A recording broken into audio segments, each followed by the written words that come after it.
नमस्कार, बड़ी बहस मध्य प्रदेश में आपका स्वागत है। आपके साथ मैं हूं विवेक पांडे। मध्य प्रदेश में 19 अप्रैल को पहले चरण के लिए मतदान होना है, जिसके लिए आज से नामांकन की प्रक्रिया भी शुरू हो गई है।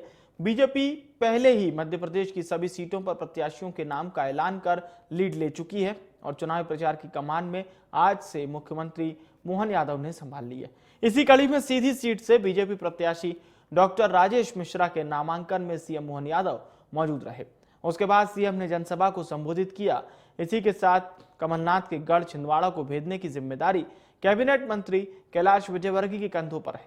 कांग्रेस के हर आरोप का जवाब देने के लिए भी टीम बना दी गई है। चुनावी कैंपेन के लिए आर्टिफिशियल इंटेलिजेंस यानी कि एआई की मदद भी बीजेपी ले रही है। चुनावी स्लोगन तैयार है, प्रचार रथ तैयार है, संकल्प पत्र के लिए लोगों से सुझाव भी लिए जा चुके हैं। ये पूरी तैयारी बीजेपी पहले ही कर चुकी है और आज से मुख्यमंत्री मोहन यादव चुनावी मैदान में उतर आए हैं। वहीं कांग्रेस की बात की जाए तो कांग्रेस फिलहाल बीजेपी से काफी पीछे नजर आ रही है। अब तक मध्य प्रदेश की सभी सीटों पर कांग्रेस प्रत्याशियों के नाम का ऐलान नहीं हुआ है। इससे कांग्रेस का कार्यकर्ता निराश है। बीजेपी जहां विधानसभा चुनाव में बनाई हुई रणनीति पर ही आगे बढ़ रही है, तो कांग्रेस की रणनीति हो या नीति हो फिलहाल दिखाई नहीं दे रही है। कांग्रेस की केंद्रीय चुनाव समिति की बैठक में मध्य प्रदेश को लेकर कई दौर की चर्चा तो हुई, लेकिन अभी तक कांग्रेस ने 18 सीटों पर प्रत्याशी कौन होगा इसके लिए नाम का ऐलान नहीं किया। फिलहाल जो जानकारी मिल रही है वो यह है कि कल एक बार फिर मध्य प्रदेश को लेकर दिल्ली में सीईसी की बैठक होगी। उसके बाद प्रत्याशियों के नाम का ऐलान हो सकता है, लेकिन अभी भी फाइनल कुछ नहीं है। कांग्रेस को लेकर मुख्यमंत्री डॉक्टर मोहन यादव ने तंज कसा और यह कहा कि चुनाव में मजा तब आए जब सामने प्रत्याशी हो, लेकिन कांग्रेस के पास ना कार्यकर्ता है और ना नेता। इसी मुद्दे पर आज होगी विस्तार से बात। कुछ मेहमानों को आपके साथ जोड़ेंगे, उससे पहले आपको सुनवाते हैं सीएम मोहन यादव का बयान। के सामने कांग्रेस का कोई न कोई प्रत्याशी आता है और कितना जोरदार हमारा शुभारंभ हो रहा है। हमारा प्रत्याशी डंके की चोट भगवान राम का आशीर्वाद लेके अपना नामांकन भरने के लिए पूरे प्रदेश का पहला आदमी बनता है। और कांग्रेस का प्रत्याशी तो नहीं आया, लेकिन कांग्रेस में रह करके कांग्रेस की नीतियों का विरोध करते हुए लालचंद जी गुप्ता हमारे बीच में आए। जोरदार तालियां बजाओ, ये कांग्रेस की हालत हो रही है। ऐसी कहावत है कि कूद के पांव पालने में दिखाई देते हैं। अभी से कांग्रेस की यह हालत है। 29 लोकसभा सीट है, लेकिन 29 लोकसभा सीट में अभी कांग्रेस के से बड़े नेता कोई चुनाव लड़ने को तैयार नहीं। एक भी नामी गिरामी आदमी कांग्रेस का मैदान में नहीं आ रहा। हम तो कह रहे भैया आओ, आप ही ने तो यहाँ आपके नेता ने पदयात्रा चालू करी और लोग कह रहे वो पदयात्रा नहीं, कांग्रेस छोड़ो यात्रा थी। जहां जहां घूमे वहां कांग्रेस छोड़ते चले गए लोग।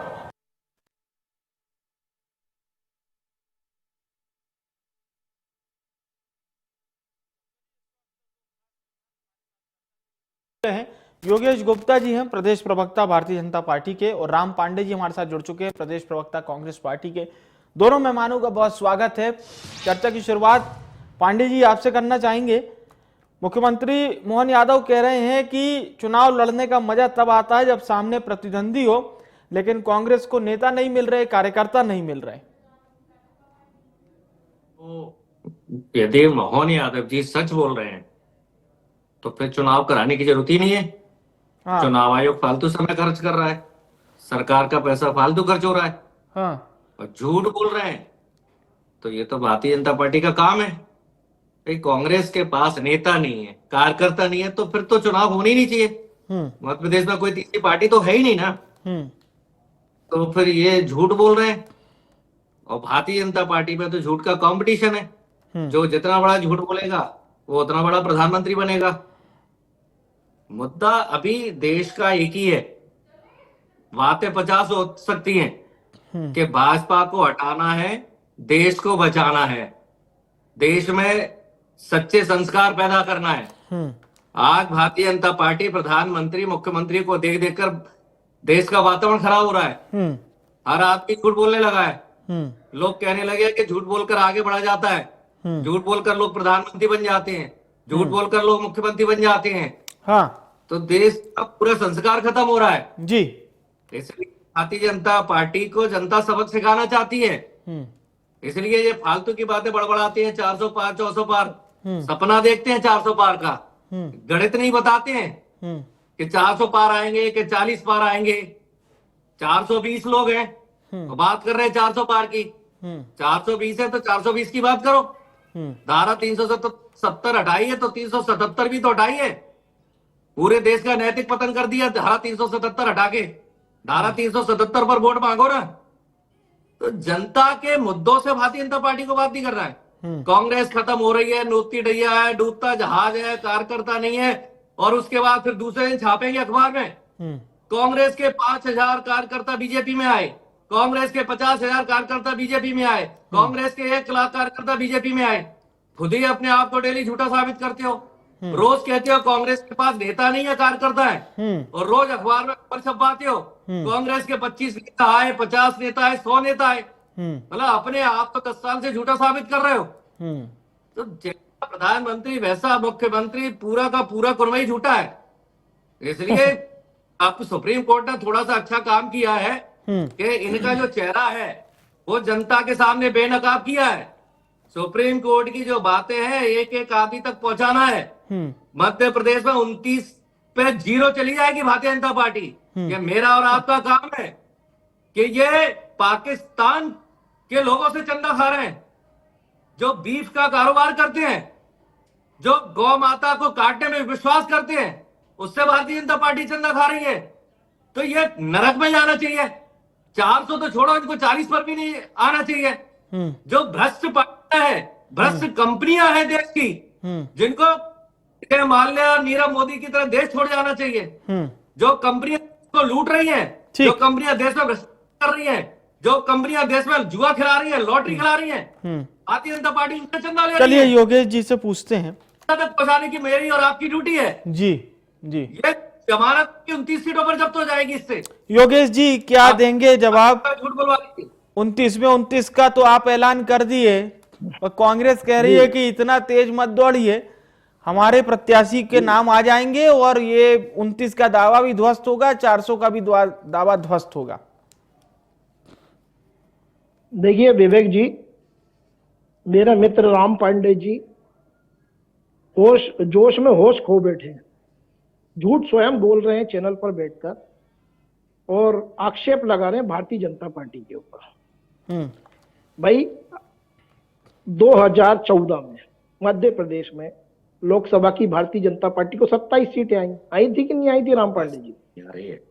आवाज आ रही है आपको? हेलो, आवाज आ रही है? हेलो जी, पांडे जी तक आवाज पहुंच रही है। जी बोलिए गुप्ता जी, सुन रहे हैं वो आपको। आप तक आ रही है आवाज? आप तक? जी जी बोलिए। जी जी विवेक जी, देखिए 2014 में भारतीय जनता पार्टी को लोकसभा की 27 सीटें मिली थी कि नहीं मिली थी राम पांडे जी? मिली थी ना। 2019 में 28 सीटें और 2024 में पूरी 29 सीटें मिलेंगी। कहने का तात्पर्य यह है कि हम जो कहते हैं वो करते हैं, और ना सिर्फ करते हैं बल्कि गांव चलो भूत प्रवास अभियान के माध्यम से या हितग्राही लाभार्थी अभियान के माध्यम से हम घर घर जाकर मतदाताओं से उन योजनाओं के बारे में फीडबैक भी लेते हैं। आपकी तरह हम चैनल पर बैठकर ना तो मुंह चलाते हैं और ना ही जनता से दूर भागते हैं और ना ही यथार्थ से दूर भागते हैं। गरीब कल्याण से लेकर जन कल्याण तक माननीय मोदी जी के नेतृत्व में भारतीय जनता पार्टी की जो यात्रा है वो न केवल 2014 से 24-29 बल्कि 2047 तक जाने वाली है। विकसित भारत का जो माननीय मोदी जी ने संकल्प लिया है उसके प्रति देश और प्रदेश की जनता तन मन धन से समर्पित है। ये हमको देखने को मिला रामलला प्राण प्रतिष्ठा कार्यक्रम के अंतर्गत, जहां स्व निधि से स्व इच्छा से देश का जो मतदाता था वो अति उत्साह में आकर पूरे देश और प्रदेश और जिले और गांव और कस्बों में जो राम जी की लहर चली है वो निश्चित रूप से कांग्रेस के ऊपर कहर बनेगी। क्योंकि कांग्रेस ने न सिर्फ प्रभु श्री राम की उस प्राण प्रतिष्ठा के कार्यक्रम को और निमंत्रण को ठुकराने का काम किया, बल्कि कई बार कांग्रेस के नेताओं ने उनके अस्तित्व को नकारा है। तो ये देश और प्रदेश की जनता देख रही है। हम धर्म के आधार पर राजनीति नहीं कर रहे। हमने हितग्राहियों के लिए अनेकों ऐसी योजनाओं का संचालन किया है। मैं आपके माध्यम से दर्शकों तक कुछ योजनाओं को पहुंचाना चाहूंगा कि हमने आयुष्मान योजना के अंतर्गत 50 करोड़ से ज्यादा लोगों को स्वास्थ्य सेवाएं प्रदान करी हैं। यह मोदी जी की गारंटी है। 11 करोड़ लोगों को नल जल योजना के माध्यम से उनके घरों तक स्वच्छ पेयजल उपलब्ध कराया है। 25 करोड़ लोगों को हमने पिछले 10 वर्षों में माननीय मोदी जी के शासन में गरीबी रेखा से बाहर निकाला है। ये मोदी जी की गारंटी है। 11.5 लाख करोड़ से ज्यादा शौचालयों का निर्माण कर हमारी मां बहनों को हमने खुले में शौच से बचाया है, उनको शर्मिंदगी से बचाया है। 4 करोड़ आवास गरीब कल्याण की योजनाओं के अंतर्गत प्रधानमंत्री आवास योजना के अंतर्गत हितग्राहियों को उपलब्ध कराएगी जी। 12.40 करोड़ एलपीजी कनेक्शन हमारी मां बहनों को उपलब्ध कराए गए उज्ज्वला गैस योजना के अंतर्गत। 2.6 लाख करोड़ उज्ज्वला योजना की सब्सिडी हम जी हमारी 44 लाख बहनों को मध्य प्रदेश में दी है। तो ये तमाम वो योजना है। मैं अगर गिनाने बैठूं जी तो निश्चित रूप से आपका समय कम पड़ जाएगा। गौ संरक्षण के लिए बेहतर काम किया है। चलिए 20 रुपए से 40। चलिए आप योजनाओं के साथ जा रहे हैं। बीमा योजनाओं के और नहीं, मैं इसलिए गिना रहा हूँ, सुन लीजिए 1 मिनट और दी। हाँ बोलिए। फसल बीमा योजना के माध्यम से 25 लाख किसानों के खातों में 755 करोड़ रुपए का भुगतान किया है। 0% ब्याज मुक्त ऋण की सुविधा किसानों को उपलब्ध कराई है। किसान सम्मान निधि के माध्यम से 80 लाख किसानों को 1816 करोड़ रुपए प्रदान किए गए। अब मैं जी 129 करोड़ लाडली बहनों के खातों में 4728 करोड़ योगेश जी बताने के लिए मतलब योजनाएं भरमार है, बहुत 938 करोड़ रुपए की लंबा डेटा हो जाएगा। योजना है ये तमाम वो योजना है जिनके माध्यम से हम 29 लोकसभा सीटों तक पहुंच रहे हैं पूरे मध्य प्रदेश में। और कांग्रेस के पास ना नेता है ना नीति है। चलिए पूछते हैं, कांग्रेस से ही पूछ लेते हैं एक बार फिर से। पांडे जी का प्रत्याशी करते हैं। ठीक है, यहाँ बैठकर झूठ परोस रहे हैं। पांडे जी अगर 91 से चालू करें और प्रदर्शन देखें आप दोनों पार्टियों का, तो 91 में आपकी पार्टी का प्रदर्शन ठीक था, 27 सीटें आप लोग जीते। हालांकि तब मध्य प्रदेश छत्तीसगढ़ एक हुआ करते थे। फिर 96 आ जाइए, 96 में 27 सीटें जीत गई बीजेपी, 8 सीट लगभग कांग्रेस जीती। 99 में 29-11 का प्रदर्शन था, 2004 में 25-4 हो गया, 2009 में 16-12 हो गया, यानी 16 बीजेपी जीती, 12 कांग्रेस जीती। एक ठीक प्रदर्शन कहा जा सकता है कांग्रेस का। पर 14-19 बिल्कुल एकदम अलग हो गया, 27-2, 28-1, अब 24 है सर। बीजेपी 29-0 कह रही है, कांग्रेस क्या कह रही है? तो कांग्रेस तो पहले ही 29-0 कर चुकी है। कांग्रेस 29 जीती थी और बीजेपी 0। ये 1984 में हम कर चुके हैं ना।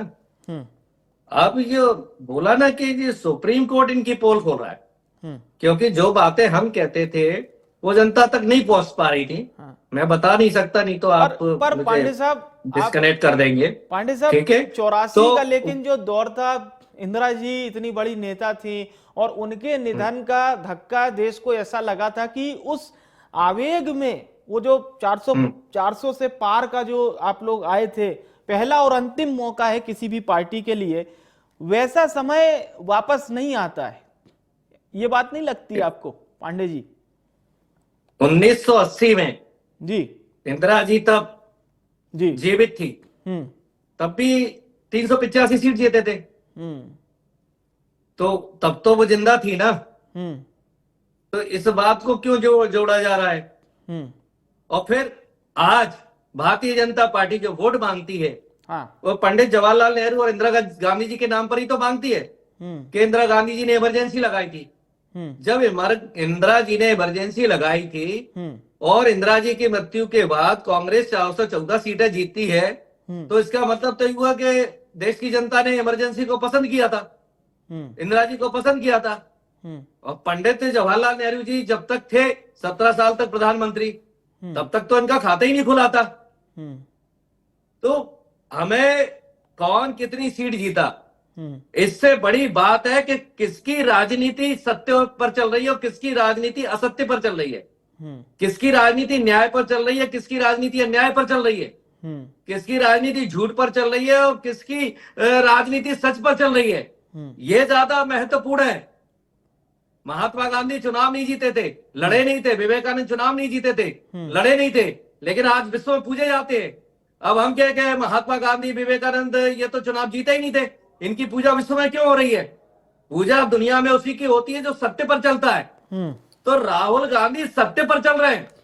55 घंटे ईडी ने बैठाकर पूछताछ की है। राहुल गांधी चुनाव सीबीआई, ईडी, इनकम टैक्स, सारी संस्थाएं राहुल गांधी के पीछे लगी हुई है, आज भी लगी हुई है। अब चुनाव ऐसे होता है, कांग्रेस के खाते सील कर रखे हैं, कांग्रेस 1 रुपया न जमा कर सकती है न निकाल सकती है, ऐसा चुनाव हो रहा है।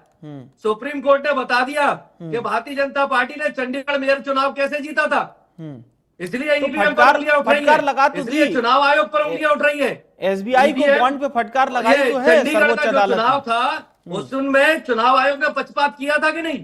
बीजेपी के कार्यकर्ता को चुनाव अधिकारी बना दिया, पीठासीन अधिकारी बना दिया, उसने कांग्रेस के वोट कैंसिल करके भारतीय जनता पार्टी के खाते में डाल दिए और भारतीय जनता पार्टी का मेयर बना दिया। तो ये इस गलत तरीके से जीत रहे ना, इसलिए ये न्याय यात्रा चल रही है। और सुप्रीम कोर्ट ने भी अभी कुछ न्याय दिया है। हम संविधान बचाना चाहते हैं, सुप्रीम कोर्ट ने क्या कहा? अच्छा, कि भाजपा की ये बताइए पांडे जी, ये बताइए कि ये जो न्याय यात्रा करके बनाई गई है, ये जो न्याय यात्रा मध्य प्रदेश आई, ये अवैध सरकार है। ये जो न्याय यात्रा मध्य प्रदेश आई चल रही है, इस न्याय यात्रा के बूते कांग्रेस पार्टी के सांसद बन पाएंगे? मेरे और आपके माध्यम से जाना चाहिए। सीधा सवाल, मुझे लगता है जाएगी और भारतीय जनता पार्टी मध्य प्रदेश में 0 पर आएगी। हाँ वही जो देश की बात कर रहे हैं वो 400 से 40 पर रह जाएगी।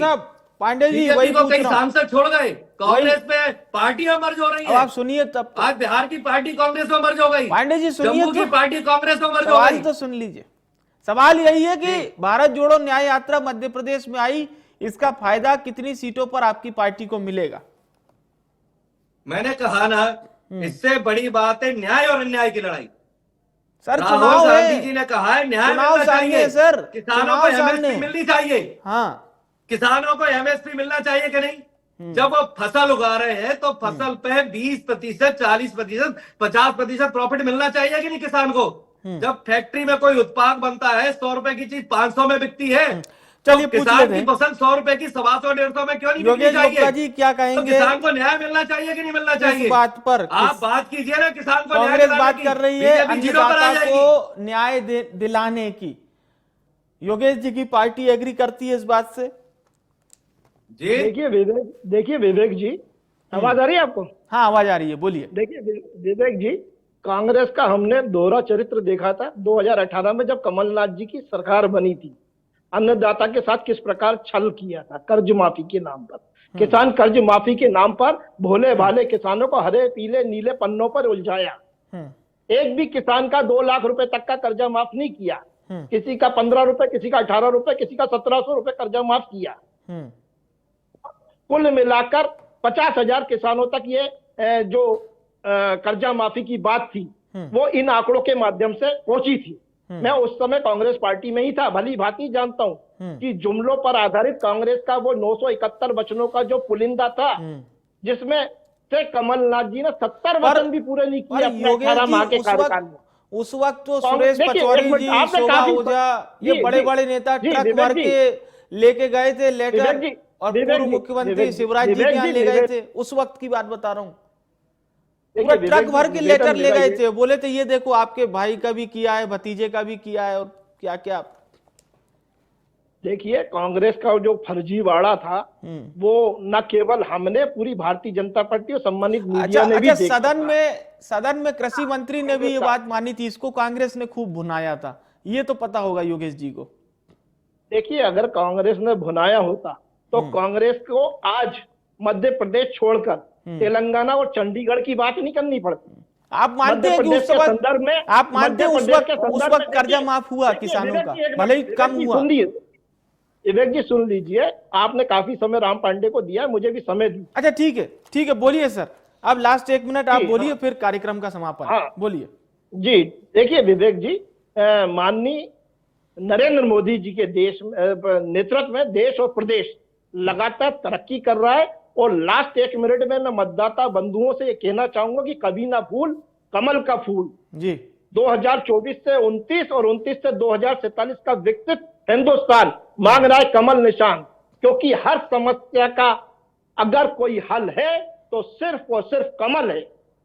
कमल ही समृद्धि है, कमल ही सुरक्षा है, कमल ही हमारे देश का अखंड गौरव है। तो कमल के फूल का बटन दबाइए मतदाता बंधुओं, और कांग्रेस को मध्य प्रदेश से रुखसत कीजिए। चलिए, कांग्रेस पार्टी आपने बड़ी अच्छी छंदबद्ध अपील की है। मैं शुक्रिया करूंगा गुप्ता साहब, पांडे साहब, दोनों हमारे खास मेहमानों का धन्यवाद बड़ी बहस में हमारे साथ शामिल होने के लिए। देखिए, चर्चा ऐसी होनी चाहिए, बड़ी सुगमता से, बड़ी सरलता से अपनी बात प्रवक्ता रख भी दें, जनता तक बात पहुंच भी जाए। मध्य प्रदेश पर आ जाते हैं वापस। 29 लोकसभा क्षेत्र इस मध्य प्रदेश में, हमने आपको बता भी दिया 91 से लेकर 2019 का लेखा जोखा क्या था। मोदी सरकार जब से अस्तित्व में आई, यानी कि 2014 में आई है, तो 2014 में कांग्रेस ने मध्य प्रदेश में 2 लोकसभा क्षेत्र जीते थे। ये 2 लोकसभा क्षेत्र थे छिंदवाड़ा और गुना, जहां से ज्योतिरादित्य सिंधिया चुनाव लड़ा करते थे। इस बार भी वहीं से लड़ रहे हैं, पर इस बार उनका जो चुनाव चिन्ह है वो बदल गया है। अब आ जाइए 2019 में। 2019 में बड़ा उलटफेर हुआ। गुना सीट बीजेपी जीत गई, डॉक्टर केपी यादव वहां से सांसद बन गए और गुना सीट से चुनाव लड़ रहे थे ज्योतिरादित्य सिंधिया, वो चुनाव हार गए। छिंदवाड़ा सीट कांग्रेस हारते हारते जीत गई। कहने का मतलब यह कि 39,000-38,000 वोट से ही जीती थी। अब 2024 में रणनीति एकदम बदल चुकी है। छिंदवाड़ा जीतने के लिए बीजेपी पूरी तरह से लालायित है। 29 के 29 सीटों पर प्रत्याशियों के नामों का ऐलान हो चुका है, जबकि कांग्रेस ने अभी अपने 10 प्रत्याशियों के नामों का ऐलान किया है, 18 बाकी हैं। और एक जो खजुराहो सीट है, वहां पर इंडी अलायंस की ओर से सपा प्रत्याशी चुनाव लड़ेगा। ये कांग्रेस की तैयारी क्या आपको पूरी तरह से चुस्त दुरुस्त नजर आती है? और क्या इस तैयारी के बूते कांग्रेस 2024 के लोकसभा चुनाव में बीजेपी को सीधी टक्कर दे पाएगी? ये बड़ा सवाल रहेगा। फिलहाल के लिए बड़ी बहस में इतना ही।